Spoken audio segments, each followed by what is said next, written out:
Est-ce que vous vous rappelez du thème que j'ai développé avec vous la semaine dernière? Deviens un chrétien dangereux. Est-ce que vous vous rappelez de ça? Deviens un chrétien dangereux. Eh bien, le thème de ce matin, c'est deviens un chrétien dangereux, suite. C'est la suite. Deviens un chrétien dangereux. Si vous lisez attentivement la Bible, je pense que c'est ce que vous désirez faire, si vous lisez attentivement la Bible, vous allez remarquer que nous sommes, nous les enfants de Dieu, destinés, nous sommes voués à la victoire.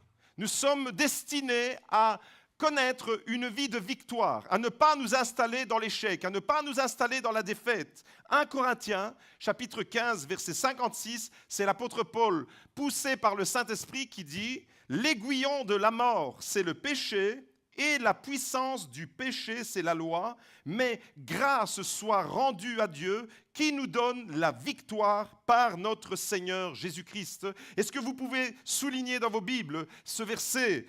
Mais grâce soit rendue à Dieu. Nous devons remercier Dieu. Pourquoi? Parce qu'il nous donne la victoire par notre Seigneur Jésus-Christ. Il est bien question de victoire dans ce verset. C'est Dieu qui nous donne la victoire. 1 Jean chapitre 5 au verset 4. Ce qui est né de Dieu triomphe du monde, et voici la victoire qui triomphe du monde, notre foi. Soulignez-le dans votre Bible. Vous êtes destinés, vous êtes voués à une vie de victoire, pas à une vie d'échec, pas à une vie de lamentation. Vous êtes pensés, vous êtes voulus, vous êtes désirés pour que Dieu puisse vous prendre et vous installer dans sa victoire. La victoire de Jésus à la croix, la victoire de la foi. Et l'apôtre Jean dit dans ce dernier verset que nous venons de lire, ce qui est né de Dieu, ceux qui ont accepté Jésus, qui ont reconnu que Jésus est le Seigneur, le Sauveur, ceux qui ont fait une expérience de repentance, une demande de pardon sincère, ceux qui l'ont reconnu pour qui il est, ils l'ont reconnu pour Seigneur, ils l'ont reconnu pour Sauveur, ils reconnaissent dans leur cœur que Jésus-Christ est mort sur la croix pour le pardon de nos péchés. La Bible dit que ceux-là sont nés de Dieu. Et ceux qui sont nés de Dieu triomphent du monde. Et quelle est la victoire qui nous permet de triompher du monde? Notre foi. Alors ce matin, j'aimerais que vous puissiez réaliser que vous avez été conçus pour la victoire.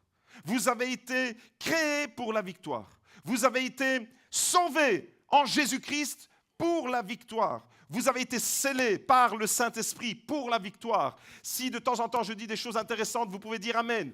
Vous avez été scellé par le Saint-Esprit. Le Saint-Esprit vous a été donné pour la victoire.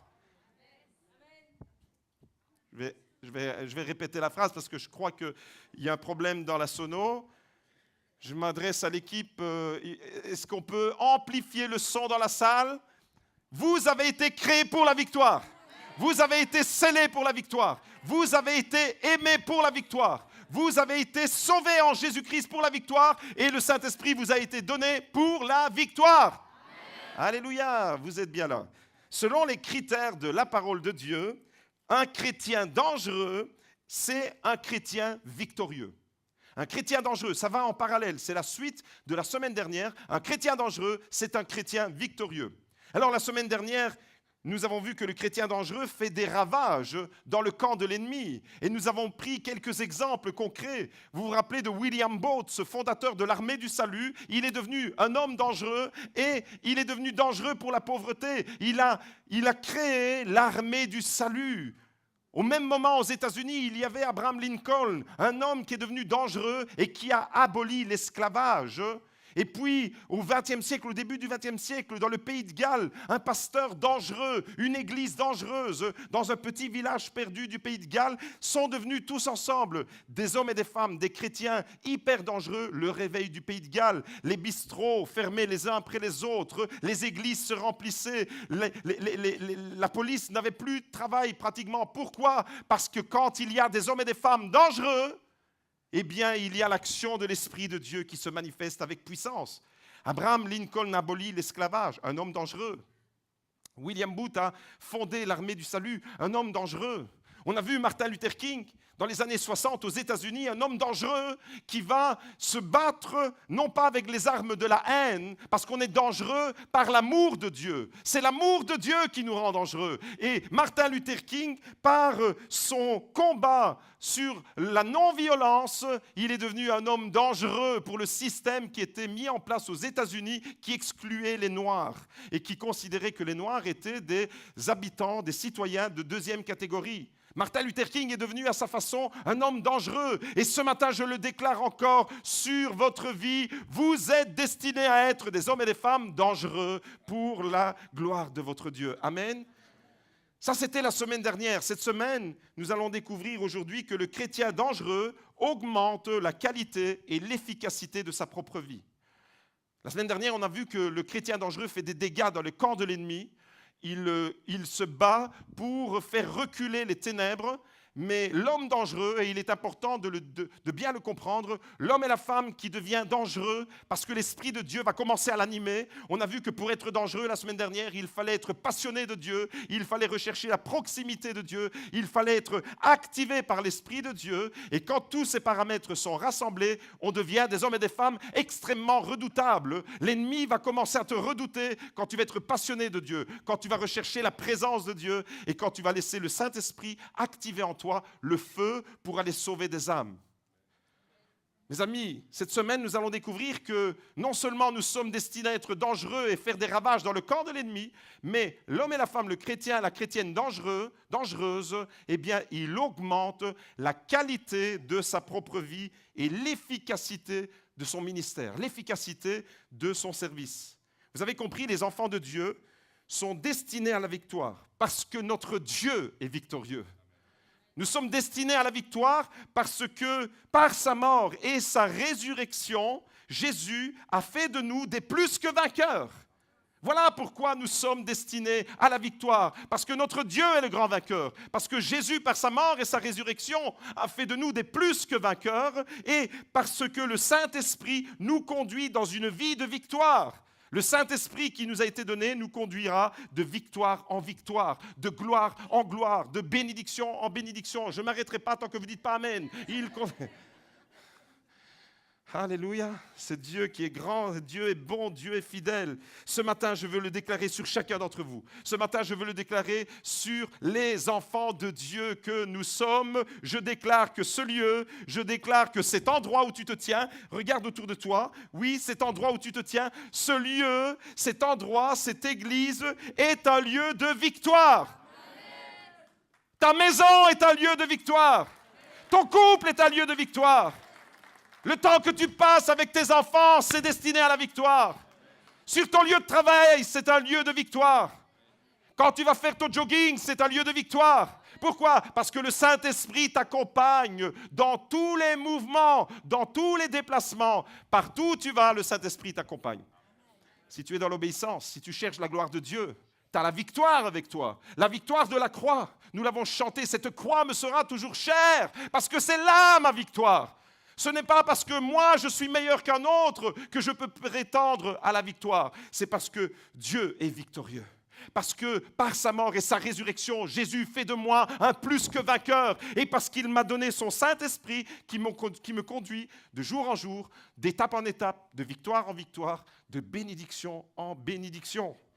Mon frère, ma sœur, proclame la parole de Dieu sur ta vie. Proclame les promesses de Dieu ce matin sur ta vie. Commence aujourd'hui et déclare la victoire sur ta famille.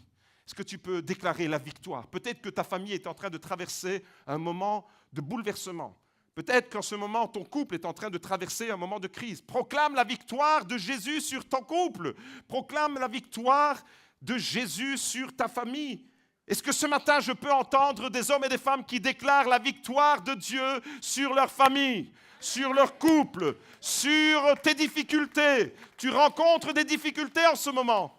Tout le monde rencontre des difficultés. Ça n'existe pas un homme, une femme qui ne rencontre jamais des difficultés. Je proclame la victoire de Dieu sur mes difficultés.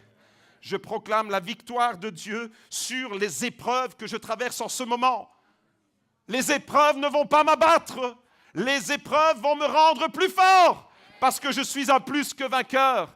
Parce que j'ai la victoire qui me vient de mon Dieu, de mon Sauveur, de mon Seigneur, de celui qui est mort à la croix, de celui qui est ressuscité d'entre les morts, sur la maladie. Ce matin, il y a des gens au milieu de nous qui sont malades. Proclame la victoire de ton Dieu sur ta maladie, sur ton épreuve, sur tes difficultés. Voyez-vous, pendant le temps de louange, j'étais juste à côté d'Alfonso, le mari de Lisiane, et de temps en temps, je lui tapais sur l'épaule. Je dis, Lisiane, elle est trop forte. Toute la louange, elle a préparé mon message. Jésus a dit, je suis venu pour donner la vie en abondance. Il a triomphé, il a fait de nous des plus que vainqueurs. Et chaque fois qu'elle conduisait, je lui dis, mais je vais arrêter de prêcher. Moi, je vais lui dire, vas-y, continue.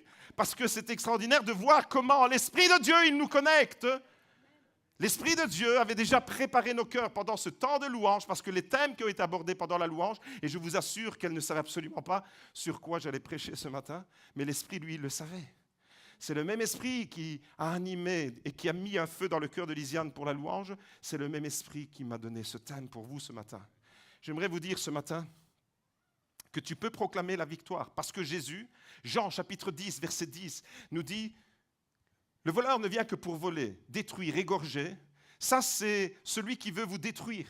Mais moi, dit Jésus, je suis venu afin que les brebis aient la vie et qu'elle ait en abondance. Je veux entendre Amen. » Une vie abondante, c'est une vie de victoire, oui ou non?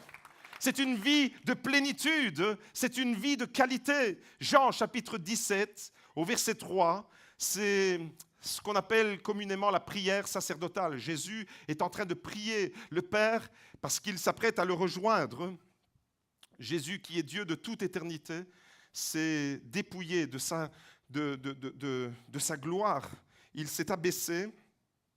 Il est venu mourir comme un homme sur terre. Il est ressuscité d'entre les morts. Il est resté 40 jours encore avec les apôtres, les disciples. Il les a enseignés sur le royaume de Dieu. Et 40 jours après la résurrection, il est remonté. Il a repris sa position qu'il avait de toute éternité. Et ce verset que nous allons lire, c'est juste avant qu'il remonte auprès du Père. Et regardez ce qu'il dit. Jean, chapitre 17, verset 3. « La vie éternelle, c'est qu'ils te connaissent, toi, le seul vrai Dieu, et celui que tu as envoyé, Jésus-Christ. » La vie éternelle, c'est une question de connaissance de qui est Jésus, de qui est Dieu.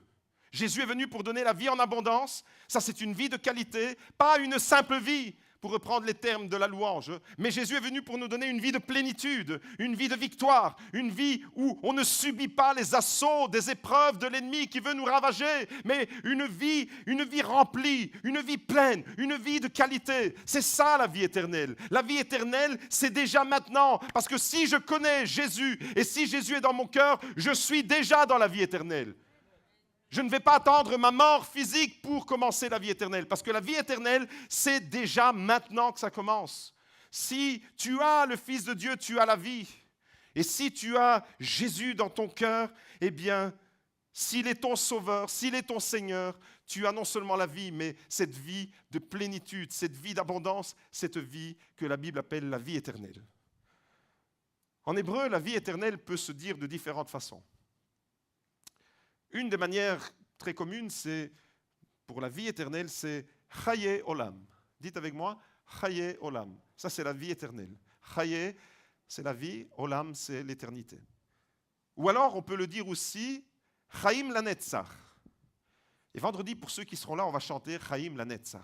Parce qu'il y a un beau chant de juifs messianiques qui proclament la vie éternelle au nom de Jésus. Chaim Lanetzach, Chaim, c'est la vie. Et Netzach signifie gloire, victoire, force, perpétuité, éternité. Tout ça dans le terme Netzach, la vie éternelle. Attention, suivez-moi bien. Ce qui signifie que quand Jésus nous offre la vie éternelle, en même temps, il faut comprendre qu'il nous offre une vie de gloire, une vie de victoire, une vie de force, une vie qui se renouvelle continuellement. Chaim Lanetzach, dites-le avec moi. Chaim Lanetzach, la vie éternelle. Chaim Lanetzach. Allez, je veux que vous puissiez parler l'hébreu. Chaim Lanetzach, la vie éternelle. Mais en réalité, vous êtes en train de dire non seulement la vie éternelle, mais vous êtes en train de dire la vie de gloire, la vie de victoire, la vie de force, la vie de perpétuité, la vie éternelle, la vie qui se renouvelle. C'est ça, Chaim Lanetzar. C'est cette vie-là de qualité que Jésus est venu nous donner. Quand je dis des choses intéressantes de temps en temps, n'oubliez pas de dire Amen. Ce matin, j'aimerais vous présenter 3 conditions indispensables pour connaître une vie de qualité et une vie de victoire. 3 conditions, 3 clés qu'il ne faut jamais oublier. L'autre jour, on a trouvé une clé devant l'église, mais ces clés-là, ne les perdez jamais. Si vous perdez la clé de votre maison, il n'y a pas de problème. On peut refaire des clés. Si vous perdez la clé de votre voiture, c'est un peu plus compliqué, mais il n'y a pas de problème. On peut toujours tout solutionner. Mais ne perdez jamais les clés que je vais vous donner ce matin. Les clés qui vous permettent de connecter, de connaître et de savourer une vie de victoire, une vie de qualité. La Chaim Lanetzar. Est-ce que vous avez envie de découvrir comment on peut jouir pleinement de cette vie de qualité, de cette vie de victoire, en étant un chrétien dangereux, propulsé dans la victoire, dans une vie de qualité? Je disais tout à l'heure que la semaine dernière, on a vu que le chrétien dangereux fait des ravages dans le camp de l'ennemi, mais qu'aujourd'hui, nous voyons que le chrétien dangereux augmente la qualité et le potentiel, l'efficacité de sa propre vie. Première clé, il faut que tu regardes à Christ. Deuxième clé, il faut que tu t'appuies sur les promesses de Dieu. Et troisième clé, il faut activer le mode « Je marche par la foi ». Je répète, faites un poster dans votre salon, au-dessus de la télé, dans la cuisine, faites des post-it partout pour avoir une vie de qualité. Je pense que si on fait un sondage dans la rue, combien de gens voudraient avoir une vie de qualité? Combien de personnes voudraient avoir une vie victorieuse sur les difficultés, sur les épreuves de la vie? Je pense que tous les êtres humains désirent, aspirent à avoir une vie de qualité. Je me trompe ou c'est la vérité? Alors j'aimerais vous laisser ces clés-là. Ces clés pour savourer la vie abondante, la vie de qualité, la Chaim Lanetzar. Dites avec moi encore une fois, Chaim Lanetzar. Pour savourer ça, 3 clés qu'il ne faut absolument jamais perdre, jamais oublier, jamais abandonner. Premièrement, il faut regarder à Christ. Deuxièmement, il faut s'appuyer sur les promesses de Dieu. Et troisièmement, il faut activer le mode « Je marche par la foi et pas par la vue ». Et je vais un peu expliciter ça.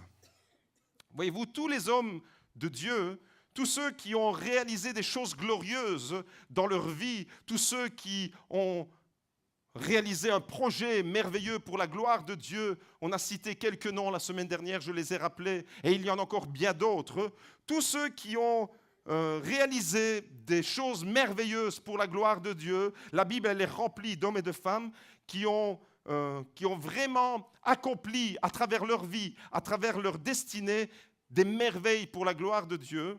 Tous ceux qui ont rencontré des difficultés aussi, parce que ce n'est pas le monde des bisounours que je suis en train de vous prêcher.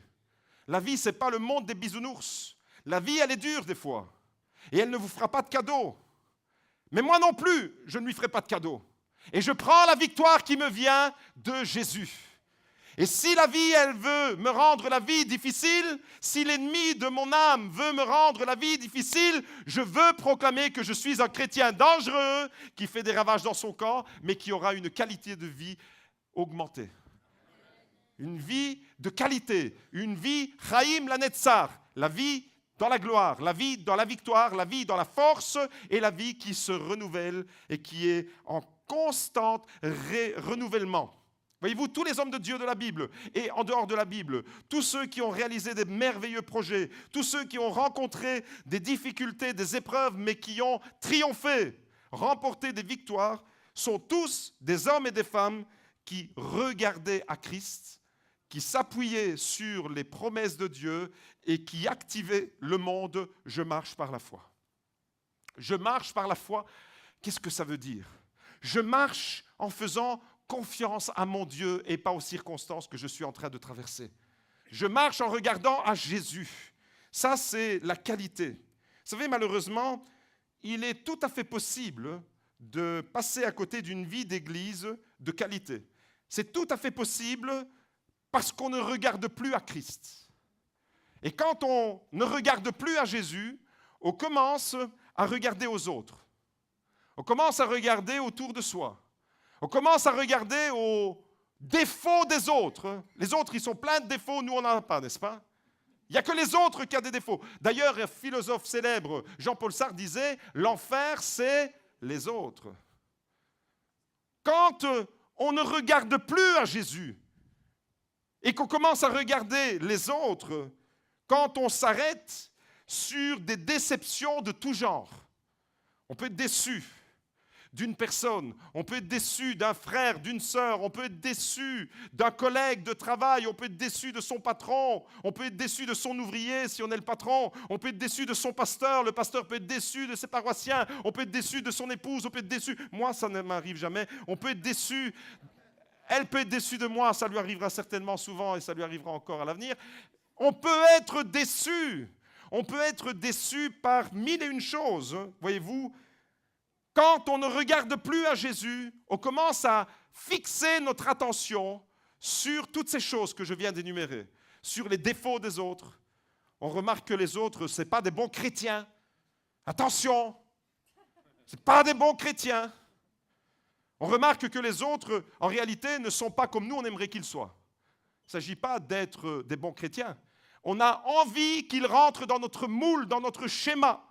Et heureusement, Dieu a créé la diversité et nous n'entrons dans aucun moule, dans aucun schéma. Nous avons le moule qui nous convient parfaitement à notre personnalité. Voyez-vous, mais quand on oublie de regarder à Jésus, la première clé, fixez votre regard sur Jésus, on commence à perdre de vue l'objectif. Et on commence à regarder tous les défauts des autres. On va multiplier les déceptions. On oublie les promesses de Dieu même.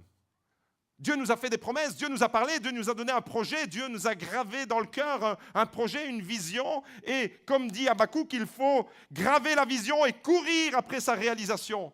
On oublie les promesses de Dieu, on oublie et on ne voit plus celui qui est la solution, c'est-à-dire Jésus. On ne le voit plus dans ce marasme de la vie quotidienne, dans ce marasme où on accumule les difficultés, les préoccupations. Eh bien, on ne voit plus celui qui est la solution. Et ce matin, je le déclare, la solution à ton problème, c'est Jésus. Mais quand on regarde autour de soi et qu'on prête attention à toutes les déceptions, à tout ce qui peut nous arriver, on ne voit plus Jésus. On ne voit plus que les gros défauts, les tout gros défauts des autres. Et nous, on a des tout petits défauts, mais on ne les voit même pas. Ils sont trop petits.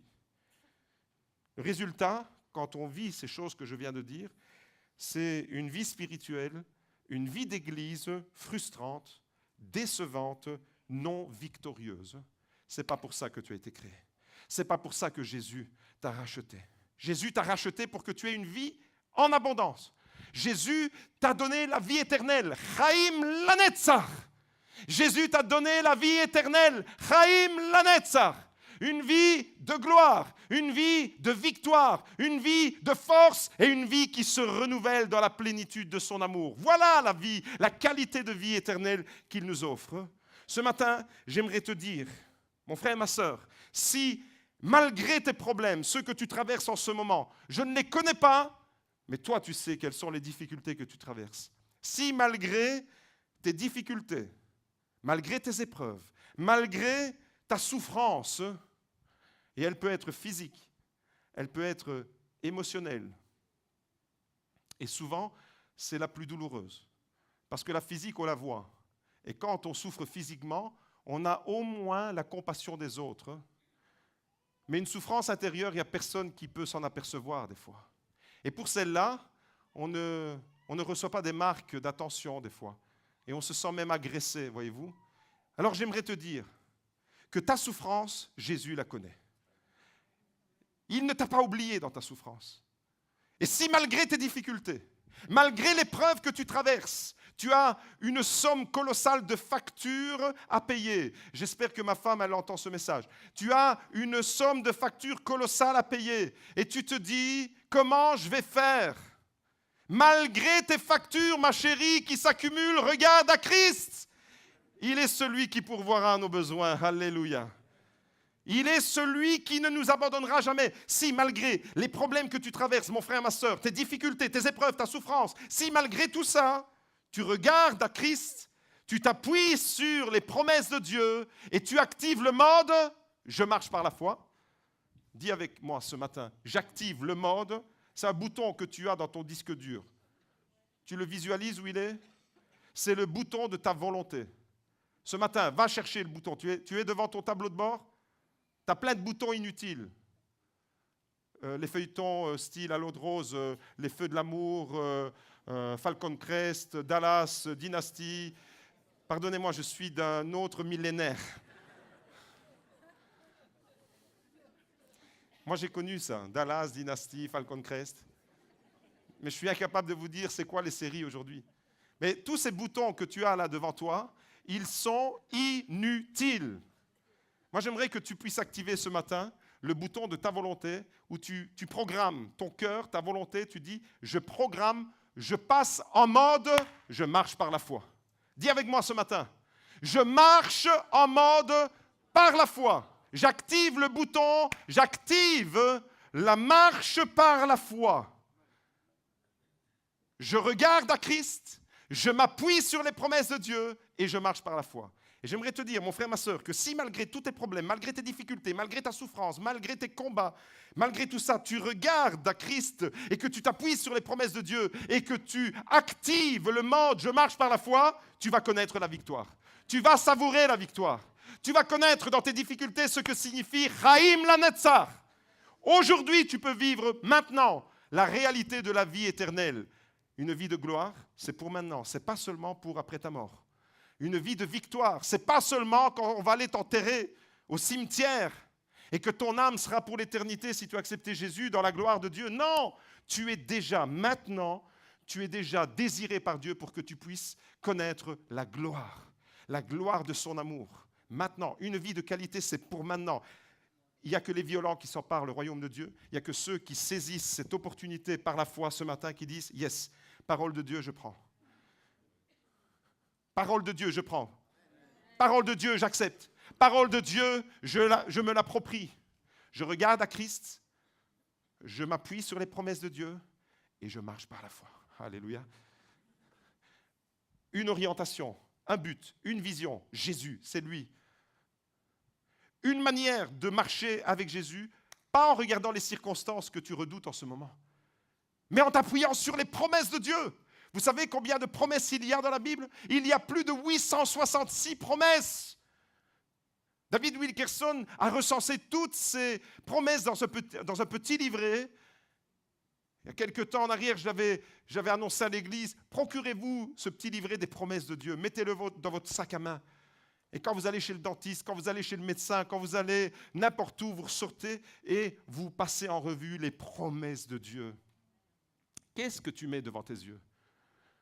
Ta souffrance, tes réalités, tes difficultés, tes épreuves? Tu peux ce matin activer le bouton « Je mets devant mes yeux Christ, je regarde à lui, je m'appuie sur les promesses de mon Dieu, elles sont glorieuses et j'active le bouton « Je marche par la foi ». Chaim la Netzach. Dites avec moi, Chaim la Netzach. Une vie de gloire, une vie de victoire, une vie de qualité, une vie de force. Netzach, c'est aussi la force. Et une vie qui se renouvelle. Mon frère, ma sœur, malgré toutes les difficultés que tu peux rencontrer, tu peux être dans la victoire ce matin. Et je le déclare même sur ceux qui sont en souffrance physique, en souffrance à cause d'une maladie, d'une longue maladie. Ça fait des années que tu te bats avec une maladie, avec une pathologie, tu souffres. Tu peux aujourd'hui regarder à Christ, t'appuyer sur les promesses de Dieu, activer le mode « Je marche par la foi » et connaître la victoire. Tu le peux aujourd'hui, ça peut se produire maintenant, instantanément. Devant n'importe quelle situation, autrement dit. Vous m'entendez? N'importe quelle situation. Nous sommes ici tous dans des situations de vie totalement différentes les unes des autres. Votre vie n'est pas la mienne, vous n'avez pas la mienne, vous n'avez pas celle de votre voisin, etc. Et il y a un embranchement de vie extraordinaire, comme un réseau de câbles électriques dans une construction comme celle-ci, c'est impressionnant. Eh bien, les réseaux de notre vie sont impressionnants. Devant toutes les situations que nous pouvons rencontrer, devant un nouveau projet, par exemple, Dieu a gravé des projets dans le cœur de certaines personnes. Devant un nouveau projet, devant un nouveau défi que tu dois relever, devant une nouvelle étape dans ta vie, devant une épreuve peut-être, devant la maladie. ces principes que je viens d'énumérer, les 3 clés que je vous ai données, restent toujours valables.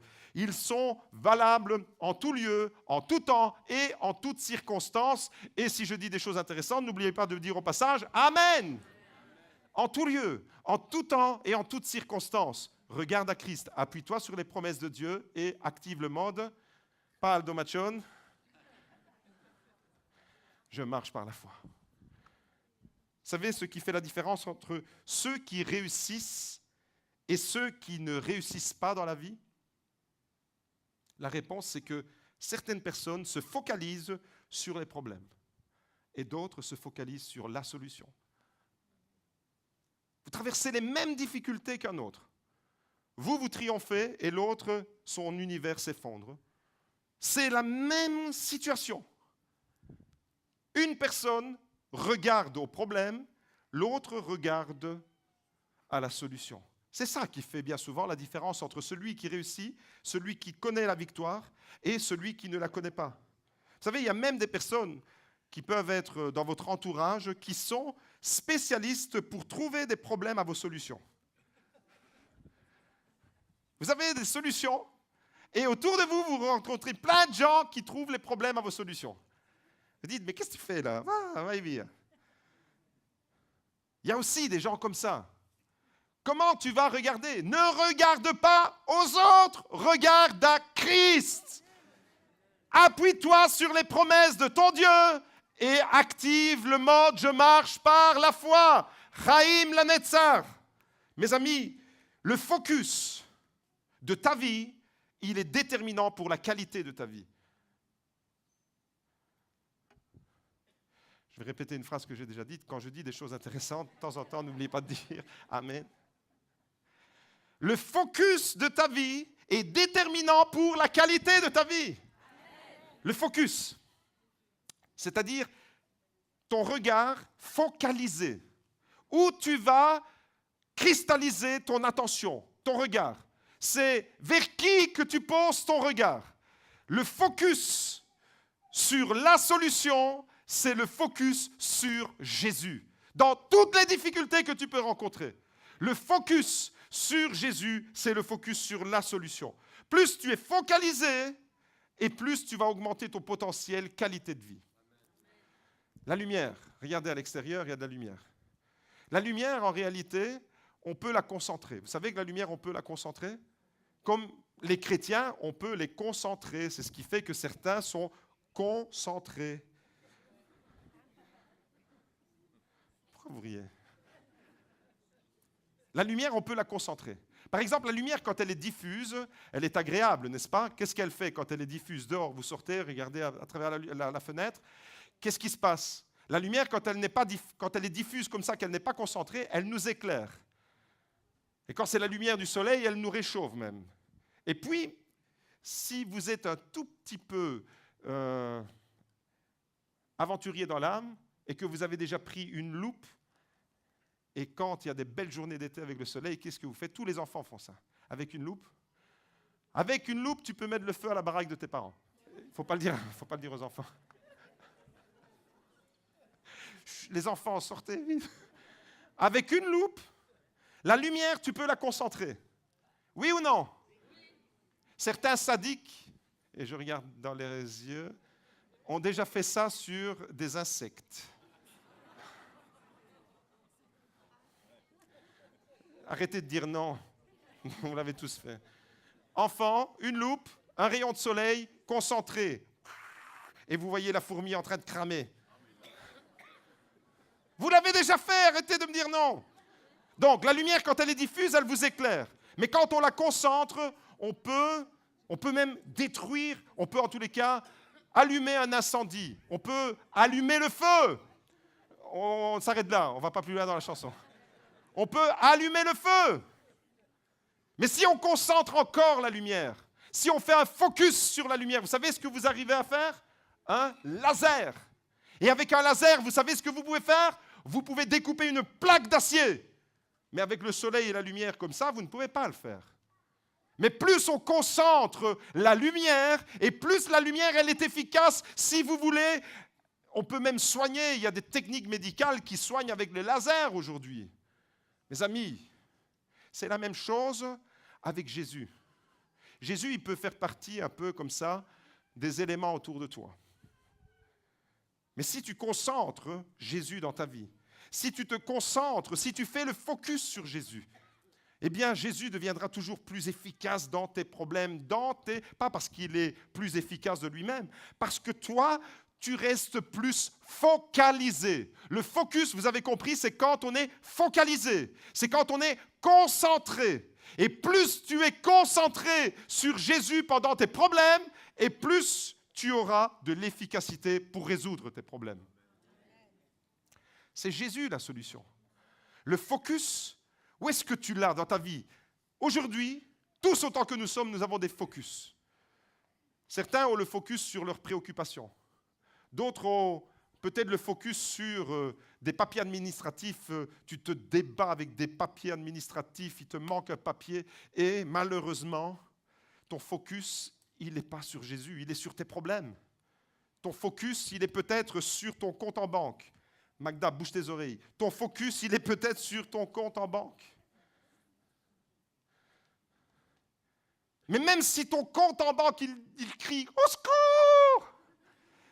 Si tu as le focus sur Jésus, mon Dieu, mon Père, moi je suis le fils de la personne la plus riche de l'univers tout entier.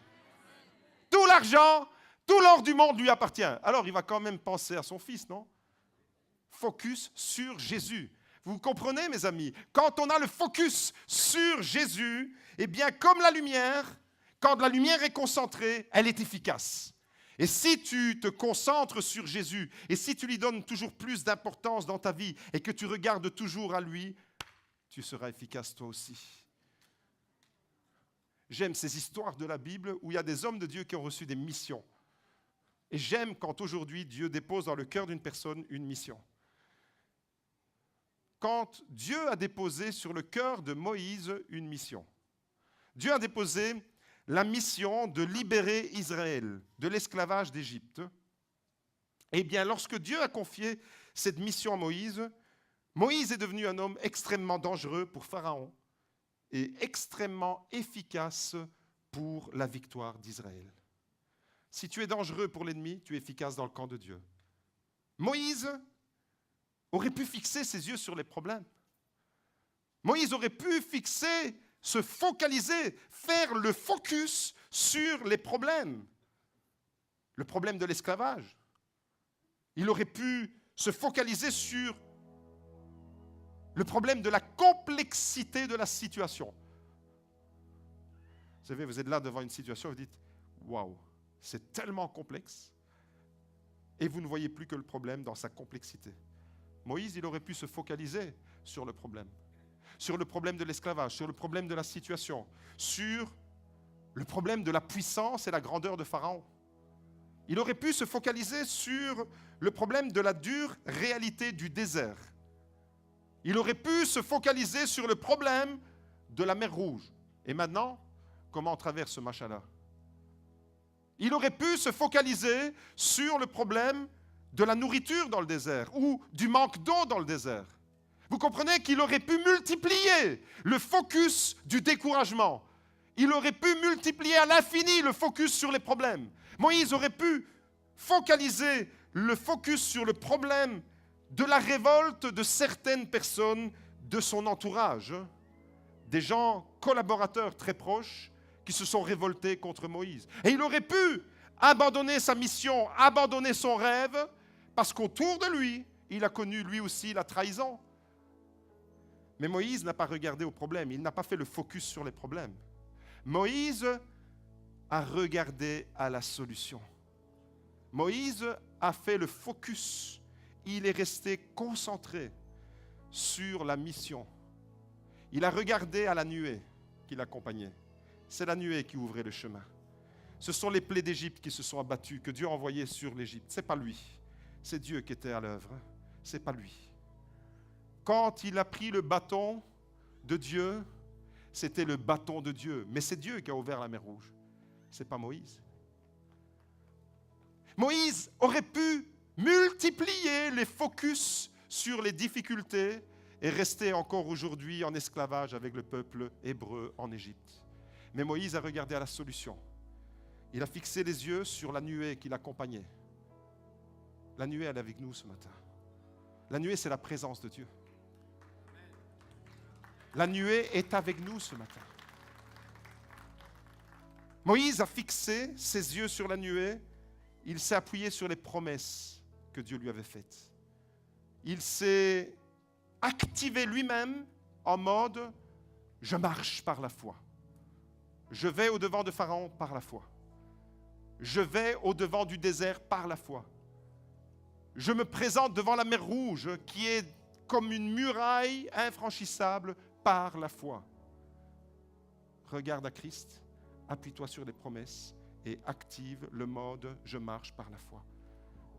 Moïse, un homme victorieux, un homme de victoire qui ne s'est pas dispersé dans les problèmes, mais qui est resté focalisé, concentré, focus sur Dieu et sur la mission que Dieu lui confiait.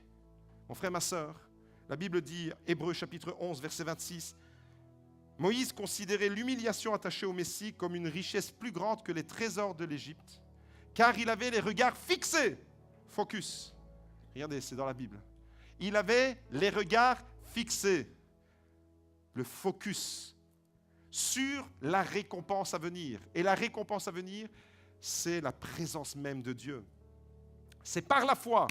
Il avait activé le mode « je marche par la foi ». C'est par la foi qu'il a quitté l'Égypte sans craindre la colère du roi, car il s'est montré déterminé, comme s'il voyait celui qui est invisible. Il avait fixé ses yeux sur celui qui est invisible. Mon frère, ma sœur, ce matin, dans tes problèmes, dans tes difficultés, fixe tes yeux sur celui qui est invisible et pas sur tes problèmes qui sont tangibles, qui sont matérialisés à travers des factures, à travers un protocole médical, à travers une lettre de menace. Fixe tes yeux sur Christ. Moïse, c'est ce qu'il a fait. Lorsqu'il est mort, c'est Josué qui a reçu une nouvelle mission. Et Josué, lui aussi, aurait pu se focaliser, faire le focus sur les problèmes. Josué, après la mort de Moïse, aurait pu s'arrêter sur le problème de la mort de Moïse. Son repère lui a été enlevé. Pendant 40 ans, Josué était dans l'ombre de Moïse. Moïse était un géant, et pendant 40 ans, Josué a vécu à l'ombre de Moïse, sous la couverture spirituelle de Moïse. Moïse, le géant d'Israël, est mort. Josué aurait pu s'arrêter là, en disant c'est un problème. Notre repère national, ce grand libérateur qui nous a fait sortir d'Égypte est mort. C'est comme ça que le livre de Josué commence d'ailleurs. Quand Moïse, serviteur de l'Éternel, est mort, c'est là que la mission de Josué va commencer à prendre de l'ampleur. Quand tes repères te sont enlevés, il y a une autre vie de qualité qui t'attend. Dieu ne t'abandonnera jamais, même si les repères d'une personne qui nous est chère viennent à nous manquer. Dieu ne nous abandonnera jamais. Et Josué aurait pu s'arrêter sur cette épreuve-là. Il aurait pu focaliser son attention sur le problème de la traversée du Jourdain. Il aurait pu focaliser son attention sur le problème de la taille des géants. Il aurait pu focaliser son attention sur le problème de la forteresse de Jéricho. Il aurait pu focaliser son attention sur les difficultés à conquérir le territoire. Mais Josué, comme Moïse, étaient des hommes dangereux. Un homme dangereux, il fait des dégâts dans le camp de l'ennemi, mais un homme dangereux, il est animé par la Chaim Lanetzar. Une vie de gloire, une vie de victoire, une vie de conquête. Et c'est exactement ce que Josué va faire. Il ne va pas s'attarder sur les difficultés, il va se focaliser sur l'arche de l'alliance qui allait devant le peuple d'Israël. Christ devant. Toujours chrétien, n'oublie jamais, Christ devant toi, et toi, tu vas le suivre. Christ devant toi, et toi, tu le suis. C'est lui qui ouvre le chemin. Josué est comme Moïse. Moïse suivait la nuée, Josué va suivre l'arche. Il aurait pu arrêter son attention, son focus sur les forteresses du pays de Canaan. Mais la Bible décrit Josué comme un homme de victoire, un homme qui a su fixer les yeux, un homme qui s'est appuyé sur les promesses de Dieu et un homme qui a commencé à marcher par la foi. Dans le Nouveau Testament, et j'arrête avec ça, parce que je pourrais partir encore une fois toute l'après-midi à vous parler de tous ces hommes de Dieu qui nous bénissent à travers leurs témoignages. Dans le Nouveau Testament, l'apôtre Pierre s'est retrouvé une nuit profonde au milieu d'une tempête. La mer était tellement agitée que toute l'embarcation était paniquée. Cette embarcation, c'est peut-être l'embarcation de ta vie en ce moment. C'est l'obscurité, tu ne sais pas par où tu passes. La mer, elle est agitée. Les vagues sont impressionnantes. Pierre aurait pu, cette nuit-là, en pleine tempête, en pleine difficulté, en pleine épreuve, il aurait pu focaliser son regard sur la mer déchaînée. Il aurait pu focaliser son regard sur les vents contraires. Il aurait pu focaliser son regard sur l'épaisseur de la nuit. On ne voyait rien. Mais Pierre, comme Moïse et comme Josué, un homme dangereux qui focalise son regard sur Jésus. Et là, dans cette barque, dans ce lac de Galilée, en pleine nuit, en pleine tempête, Jésus est venu le rejoindre. Et Pierre a fixé du regard son Sauveur, son Seigneur. Et tant qu'il a fixé les yeux sur Jésus, il a pu marcher lui-même sur cette mer agitée. Pierre est le premier homme qui a marché sur l'eau après Jésus. Tant que ses yeux étaient fixés, focus, sur Jésus, pas sur les problèmes, pas sur les épreuves, pas sur la difficulté, sur Jésus, la solution, Pierre vivait son miracle. Moïse a vécu son miracle. Josué a vécu son miracle. L'apôtre Pierre a vécu son miracle. Est-ce que ce matin à Beaudour, il y a des chrétiens qui veulent vivre leur miracle? Focus sur Jésus. Alors à tous ceux qui voudraient vivre cette expérience et dire, Seigneur, je veux me focaliser sur toi. Je veux vraiment mettre mon regard, le focus sur toi, Jésus. Attention, je dois vous prévenir. Ce que vous allez faire maintenant est extrêmement dangereux pour l'ennemi. Quand je dis des choses intéressantes, de temps en temps, dites Amen.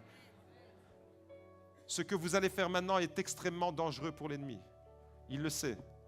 Si tu focalises ton regard sur Jésus, si tu t'appuies sur les promesses de ton Dieu, et si tu actives le mode « je marche par la foi », parce que pour marcher sur un lac, il faut de la foi, tu vas être redoutable pour l'ennemi. Tu vas faire des ravages dans la vie de l'ennemi. Mais tu vas savourer Chaim Lanetzach, la vie de gloire, la vie de victoire, la vie de qualité, la vie de force, la vie qui se renouvelle et qui te propulse. L'ennemi, il sait que si tu fais ce choix maintenant, tu vas devenir dangereux pour lui. Alors il va faire tout pour que demain, pardonnez-moi, cet après-midi, vous oubliez ce que vous avez décidé de faire maintenant. Vous allez rentrer à la maison, il y a un bon plat qui vous attend. Certains vont aller au restaurant. Que ce soit à la maison ou au restaurant, vous allez commencer à discuter, vous allez parler, les problèmes vont revenir.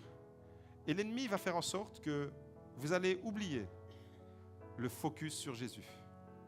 Il va faire en sorte que vous oubliez les promesses de votre Dieu. Il va faire en sorte que vous oubliez d'activer le bouton « Je marche par la foi ». Et il va vous dire, maintenant tu marches par la vue, regarde autour de toi. Tu t'es levé ce matin à l'église parce que le pasteur a fait un appel, mais regarde autour de toi, il n'y a rien de changé. Et il va continuer à te décourager. Il le sait. Alors toi qui sais sa stratégie, ce matin, déclare-le dans le nom de Jésus, focus sur Jésus. Je garde le focus sur Jésus.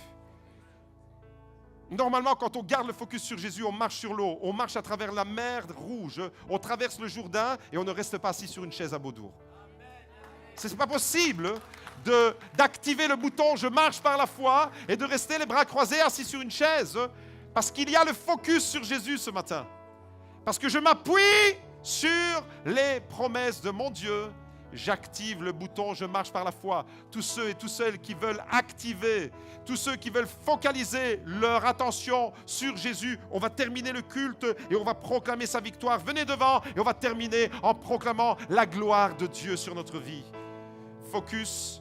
Pierre, Moïse, Josué ont vécu leur miracle. Ce matin, est-ce qu'il y a des hommes et des femmes qui veulent vivre leur miracle? Levez les mains si vous voulez vivre votre miracle, parce que le focus, il est pour vous, et parce que le miracle de Dieu, il est aussi pour vous.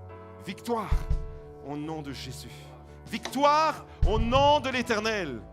Il a fait de nous des plus que vainqueurs. Seigneur, je vous invite à lever les mains. Dites-le, déclarez-le avec moi.